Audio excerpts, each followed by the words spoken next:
Hello student, welcome to my YouTube channel. आज से start हो रहा है कक्षा 10 जीव विज्ञान के पाठ्यक्रम, जो कि विज्ञान का ही एक पार्ट है। ठीक है, ये विज्ञान में 3 पार्ट होते हैं, फिजिक्स, केमिस्ट्री और बायोलॉजी। तो बायोलॉजी का यह पहला यूनिट है, तो अध्याय 1.1 है। क्योंकि जो पहला अध्याय है, कुछ बुक में जो पहला चैप्टर है उसे बहुत लॉन्ग कर दिया, लेकिन हमने क्या किया है, उस चैप्टर को छोटे छोटे चैप्टर में तोड़ दिया है। ठीक है, तो इसलिए हमने यहाँ पर लिखा हुआ है अध्याय 1.1। ठीक है, यानी पहले ही चैप्टर का पहला भाग है। नाम तो है जय प्रक्रम। ठीक है, लेकिन इसमें हम सबसे पहले बात करेंगे पोषण के बारे में। तो आइए स्टार्ट करते हैं, क्या होता है जय प्रक्रम। चलिए, जय प्रक्रम क्या होता है? वे सभी प्रक्रियाएं जो जीव को जीवित बनाए रखने में सक्षम होती है, जय प्रक्रम कहलाती है।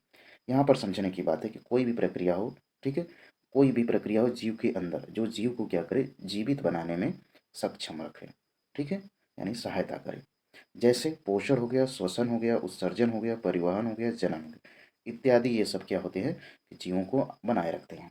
ठीक है, या ऐसे भी आप कह सकते हैं कि जय प्रक्रम वह प्रक्रिया है जिसमें जीव स्वयं को बनाए रखते हैं तथा अपने जैसे संतान को उत्पन्न करते हैं। ठीक है, तो उसे हम बोलते हैं जय प्रक्रम। नेक्स्ट है, जय प्रक्रम को दो समूहों में बांटा जा सकता है। यानी जो जय प्रक्रम है उसे हम दो समूहों में बांट सकते हैं।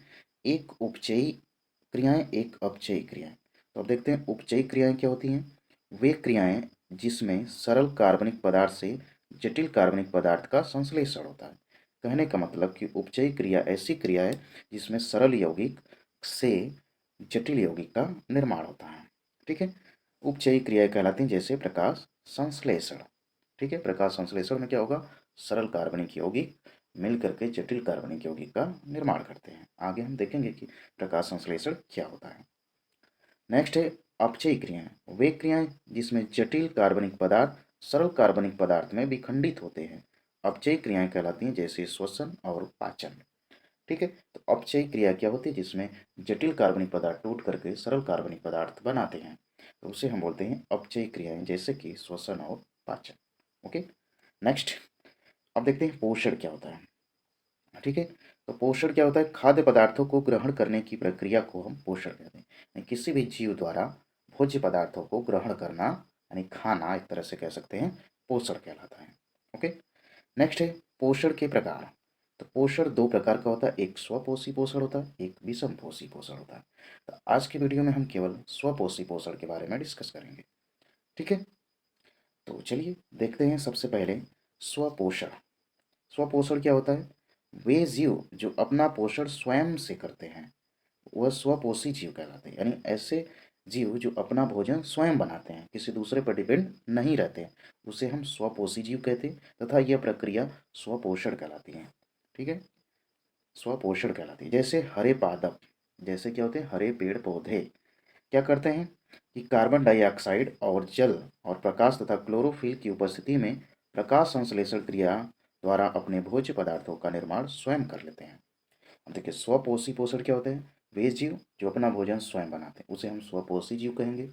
और यह क्रिया या प्रक्रिया कह सकते हैं स्वपोषण कहलाती है। जैसे हरे पेड़ पौधे क्या होते हैं, कार्बन डाइऑक्साइड, जल, प्रकाश की उपस्थिति और क्लोरो फॉर्म कर रहा हूँ, क्लोरोफिल की उपस्थिति में प्रकाश संश्लेषण क्रिया करके अपना भोजन बनाते हैं। ठीक है, नेक्स्ट देखते हैं। जैसे कि यहाँ पर देखिए, यह हरा पौधा है, नीचे से इसको वाटर मिल रहा है। ठीक है, ऊपर से वातावरण से या ऑक्सीजन यहाँ से वैसे मुक्त हो रही है। ठीक है, सनलाइट यहाँ से देख सकते हैं। ठीक, और कार्बन डाइऑक्साइड। ओके, तो ये हो गया प्रकाश संश्लेषण की कुछ क्रियाविधि एग्जाम इमेज के हिसाब से। ठीक है, आप इमेज देख करके आइडिया लगा सकते हैं। ये तीर बता रहा है, देखिए यहाँ से देखिए सूर्य का प्रकाश आ रहा है, कार्बन डाइऑक्साइड इसके अंदर जा रहा है, शुगर बाहर निकल रहा है, ऑक्सीजन बाहर निकल रहा है, और नीचे से जल। ठीक है, तो यह है। अब देखते हैं हम भोजन संश्लेषण की विधि के आधार पर पौधे दो प्रकार के होते हैं। ठीक है, जो अपना भोजन स्वयं बनाते हैं वे दो प्रकार के होते हैं। ठीक है, पहला होता है प्रकाश संश्लेषी, दूसरा होता है रसायन संश्लेषी। तो देखिए, प्रकाश संश्लेषी क्या होते हैं, अधिकांश पौधे तथा कुछ जीवाणु क्लोरोफिल तथा प्रकाश की उपस्थिति में वायुमंडल से कार्बन डाइऑक्साइड तथा मृदा से जल लेकर भोजन का निर्माण करते हैं। इस क्रिया में ऊर्जा का उपयोग होता है। कहने का मतलब यह है कि बहुत सारे पौधे, जीवाणु जो होते हैं, क्लोरोफिल तथा प्रकाश की उपस्थिति में वायुमंडल से कार्बन डाइऑक्साइड लेते हैं, यहाँ से देख सकते हैं। ठीक है, और क्या लेते हैं, पृथ्वी से यानी भूमि से जल लेते हैं। ठीक, तो क्या कौन सी क्रिया करते हैं, प्रकाश संश्लेषण की क्रिया करके भोजन का निर्माण करते हैं। नेक्स्ट है रसायन संश्लेषी। तो कुछ जीवाणु पानी की अपेक्षा विभिन्न प्रकार के रसायनों, ठीक है, ऊर्जा का उपयोग कर खाद्य संश्लेषण करते हैं। यह क्रिया क्लोरोफिल की अनुपस्थिति में होता है, जैसे नाइट्रिक कारक जीवाणु, सल्फर जीवाणु। कहने का मतलब कुछ ऐसे जीवाणु होते हैं जो अपना भोजन पानी की अपेक्षा विभिन्न प्रकार के रसायनों से बना लेते हैं। ठीक है, नेक्स्ट है पादपों में पोषण अथवा प्रकाश संश्लेषण। अब हम डिटेल में प्रकाश संश्लेषण के बारे में पढ़ेंगे। ठीक है, अच्छे से। तो प्रकाश संश्लेषण के लिए एक समीकरण है, यही समीकरण पूरा का पूरा इस परिभाषा को डिफाइन कर देगा। ठीक है, तो देखते हैं। वह जैव रासायनिक प्रक्रिया जिसमें हरे पादपों के हरे भाग, ठीक है, हरे भाग में उपस्थित क्लोरोप्लास्ट सौर ऊर्जा ग्रहण करके वायु से ली गई कार्बन डाइऑक्साइड मिट्टी से अवशोषित जल द्वारा स्वयं के लिए भोजन का निर्माण करते हैं तथा ऑक्सीजन के रूप में उत्पाद निष्कासित करते हैं, प्रकाश संश्लेषण कहलाती है। देखो ये तो हो गया बुक की, आपको सिंपल बता देते हैं। देखो ये रिएक्शन देख पा रहे हैं, होगी वह प्रक्रिया जिससे हरे पादप क्लोरोफिल तथा प्रकाश की उपस्थिति में कार्बन डाइऑक्साइड तथा जल से क्रिया करके ग्लूकोज और ऑक्सीजन का निर्माण करते हैं। ठीक है, तो उसे बोलते हैं प्रकाश संश्लेषण। नेक्स्ट है प्रकाश संश्लेषण की क्रियाविधि। तो प्रकाश संश्लेषण एक जटिल प्रक्रिया है, ये 2 चरणों में पूर्ण होती है। ठीक है, प्रकाश संश्लेषण जो है वो बहुत ही जटिल प्रक्रिया है। वैसे तो हम एक लाइन में परिभाषा पढ़ लेते हैं, काम खत्म हो जाता है, लेकिन भाई क्रियाविधि पूछा जाएगा तो थोड़ा देखना पड़ेगा। तो सबसे पहला जो चरण है उसका नाम है प्राकाशिक या हील अभिक्रिया। ठीक है, तो इस अभिक्रिया का अध्ययन सर्वप्रथम रॉबर्ट हिल नामक वैज्ञानिक ने किया था, इसलिए इसका नाम हिल अभिक्रिया भी रख दिया गया। यह अभिक्रिया क्लोरोप्लास्ट के ग्रेना में क्लोरोफिल की सहायता से प्रकाश की उपस्थिति में संपन्न होती है। यानी प्रकाशिक या हिल जो अभिक्रिया होती है वह प्रकाश की उपस्थिति में संपन्न होती है। और कहाँ होती है, क्लोरोफिल की सहायता से क्लोरोप्लास्ट के ग्रेना में। नेक्स्ट, अब इसकी प्रक्रिया को समझते हैं। सबसे पहला पॉइंट इसमें देखते हैं, सूर्य का प्रकाश अवशोषित कर हरित लवकों के ग्रेनम में उपस्थित पर्णहरिन, पर्णहरिन का मतलब क्लोरोफिल, सक्रिय हो जाते हैं और एडीपी तथा एटीपी का निर्माण करते हैं।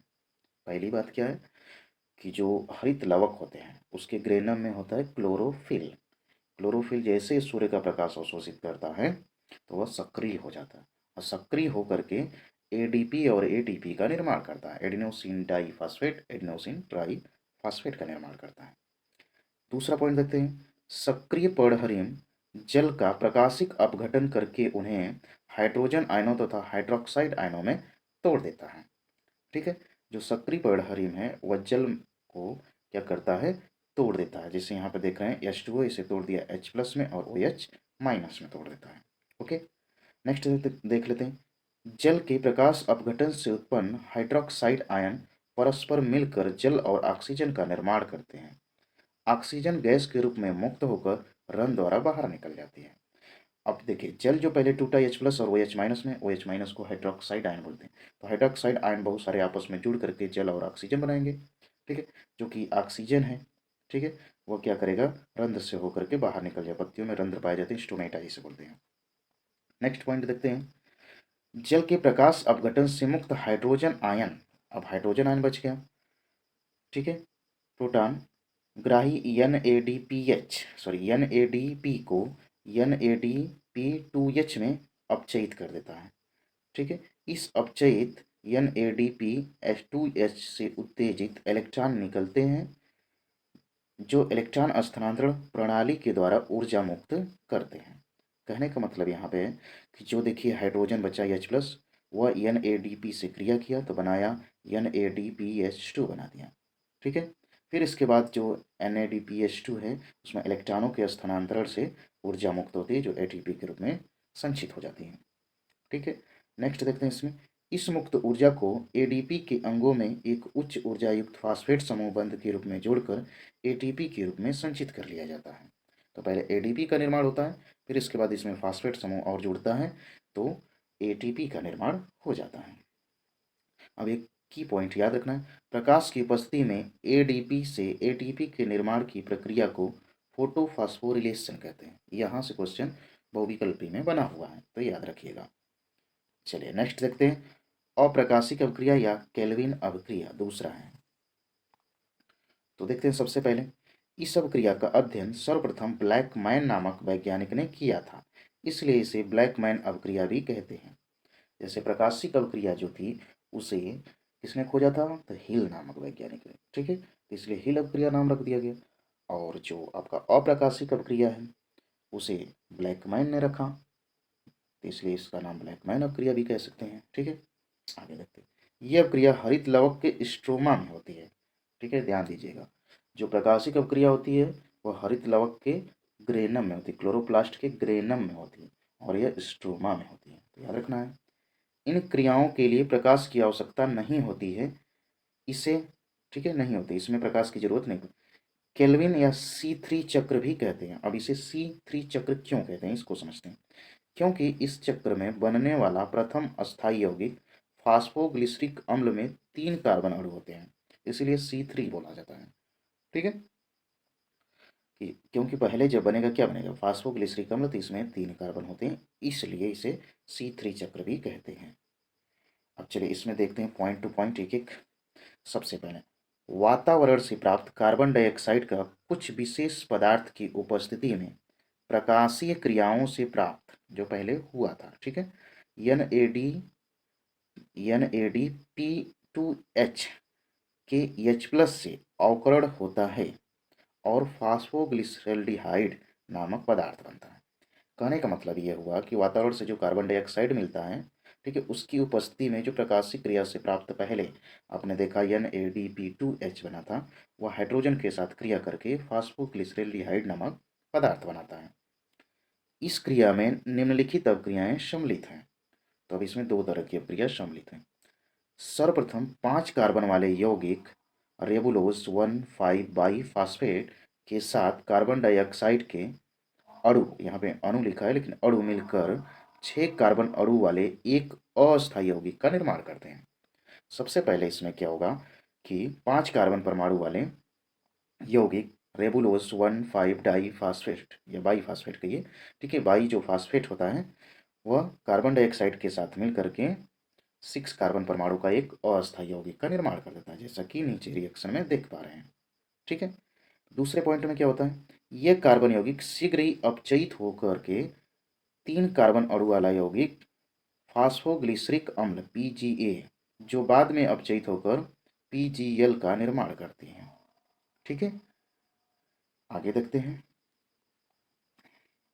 आगे दूसरा पॉइंट, पहला पॉइंट में 2 पॉइंट हो गया था, दूसरा पॉइंट अब अलग से, अपचयन के फलस्वरूप बनने वाला फास्फोग्लिसरल्डिहाइड इसको बोलते हैं, ठीक है, के 2 अणु आपस में मिलकर पहले ग्लूकोज का निर्माण करते हैं, फिर ग्लूकोज से ही अन्य सभी खाद्य पदार्थों जैसे मंड आदि का निर्माण होता है, ठीक है। तो अपचयन के फलस्वरूप PGAL फास्फोग्लिसरल्डिहाइड के 2 अणु आपस में मिलकर के ग्लूकोज बनाते हैं, जैसा कि यहाँ पर देख पा रहे हैं रिएक्शन में। अंत में फास्फोग्लिसरल्डिहाइड और रेबुलोज 1,5 डाई बाईफास्फेट का पुनर्जनन हो जाता है और यह पदार्थ अभिक्रिया को चलाने के लिए पुनः उपलब्ध हो जाते हैं, ठीक है। इस तरह से ग्लूकोज मिला और फिर से फास्फोग्लिसरल्डिहाइड और रेबुलोज 1,5 बाईफास्फेट का पुनर्जनन यानी फिर से निर्माण हो जाता है। अब आपको इससे समझना है, ठीक है। देखिए यहाँ पे है रेबुलोज 1,5 बाईफास्फेट, ठीक है। अब इसका कार्बन डाइऑक्साइड कार्बोक्सिलीकरण हो गया तो 3 फास्फोग्लिसरिक अम्ल बनाया, फिर इसका अपचयन होया तो यहाँ ग्लूकोज बना, ग्लूकोज से फिर से पुनर्जनन हुआ, फिर से रेबुलोज 1,5 बाईफास्फेट बनेगा और ये प्रक्रिया चलती रहेगी, ठीक है। नेक्स्ट हमारा है प्रकाश संश्लेषण के लिए आवश्यक अवस्थाएं। तो भाई क्या क्या जरूरत पड़ेगी प्रकाश संश्लेषण के लिए उसे देख लेते हैं। तो प्रकाश की जरूरत पड़ेगी, क्लोरोफिल की जरूरत पड़ेगी, कार्बन डाइऑक्साइड की जरूरत पड़ेगी, तापमान की जरूरत पड़ेगी, खनिज लवण की जरूरत पड़ेगी और जल की, ठीक है। ये सब अगर रहेगा तो प्रकाश संश्लेषण क्रिया होगी अन्यथा नहीं होगी। नेक्स्ट है हमारा प्रकाश संश्लेषण का महत्व। तो प्रकाश संश्लेषण का महत्व में हम देख लेते हैं क्या है। भोज्य पदार्थों का उत्पादन होता है, ठीक है, जैसे ग्लूकोज बनता है तो भोज्य पदार्थ का कार्य करता है जैसे, ठीक है। ऊर्जा का स्रोत है, बिल्कुल है। वायुमंडल का नियंत्रण, शुद्धिकरण एवं जैव संतुलन बनाए रखता है। प्रकाश संश्लेषण क्या होता है, वायुमंडल का नियंत्रण और शुद्धिकरण करता है। नेक्स्ट है अंतरिक्ष यात्रा में। आज के परिवेश में अंतरिक्ष यात्रा के लिए ऑक्सीजन और भोजन दोनों को प्रकाश संश्लेषण की प्रक्रिया द्वारा प्राप्त करने का प्रयास किया जा रहा है। ठीक है, चलिए ये तो हो गया। अब आइए हम लोग क्वेश्चन कुछ कर लेते हैं। देखिए, निम्न में कौन सी विधि सही प्रकार से स्वपोषण की विधि है? स्वपोषण किसके लिए होता है? तो याद रखना आपको, हरे पौधों में प्रकाश संश्लेषण। ठीक है। नेक्स्ट है आपका, प्रकाश संश्लेषण अभिक्रिया में मुक्त ऑक्सीजन का स्रोत क्या है? तो याद रखना है, जल से मुक्त होता है। ओके। प्रकाश संश्लेषण अभिक्रिया में मुक्त ऑक्सीजन का स्रोत क्या है? तो फिर से याद रखिए, जल ही होगा। वहीं प्रश्न आ गया दोबारा, स्वपोषी पोषण के लिए आवश्यक है। तो स्वपोषी पोषण के लिए क्या आवश्यक है भाई? कार्बन डाइऑक्साइड होना ही चाहिए, क्लोरोफिल, सूर्य में उपरोक्त सभी होना चाहिए। नेक्स्ट है, प्रकाश की उपस्थिति में एडीपी से एटीपी निर्माण की प्रक्रिया को क्या कहते हैं? तो आपको नोट में बताए थे, फोटोफॉस्फोरिलेशन कहते हैं। नेक्स्ट है, हरित लव के स्ट्रोमा में कौन सी क्रिया होती है? तो स्ट्रोमा में कह रहा है ना, ग्रेनम में कहेगा तो प्रकाशिक, और स्ट्रोमा में कहेगा तो अप्रकाशिक। नेक्स्ट, प्रकाश संश्लेषण क्रिया का अंतिम उत्पाद क्या होता है? तो वो ग्लूकोज होता है। नेक्स्ट है, पादपों में प्रकाश संश्लेषण द्वारा भोजन का निर्माण किस प्रकार होता है? तो कहाँ पर होता है, किस में होता है? तो पत्ती में होता है। ठीक है। आगे, पादपों में वायु प्रदूषण को कम करने वाली प्रक्रिया क्या है? तो ये पढ़ ही लिए हैं, प्रकाश संश्लेषण। नेक्स्ट है, कुछ बड़े प्रश्न भी पूछे जा सकते हैं, तो आप इसे भी देख लीजिए। नामांकित चित्र की सहायता से दिखाइए कि प्रकाश संश्लेषण के लिए क्लोरोफिल आवश्यक है। 2016 में प्रश्न आया है। प्रयोग द्वारा सिद्ध कीजिए कि प्रकाश संश्लेषण के लिए प्रकाश एवं कार्बन डाइऑक्साइड आवश्यक है। ये इस सन में पूछा गया है। प्रकाश संश्लेषण क्रिया में हरे पौधे ऑक्सीजन मुक्त करते हैं, इस कथन की पुष्टि प्रयोगों द्वारा कीजिए।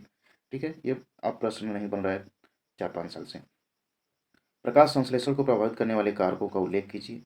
देख सकते हैं 2014 और 17 में आया है। प्रकाश संश्लेषण की क्रिया विधि का संक्षेप में वर्णन कीजिए, ये भी देख लीजिए, मैं सालों में आया है। ठीक है। इस तरह से हमें पता चला कि किस तरह से क्वेश्चन बनते हैं, कौन कौन सी टॉपिक्स बनते हैं। तो आज के लिए बस इतना ही बच्चों।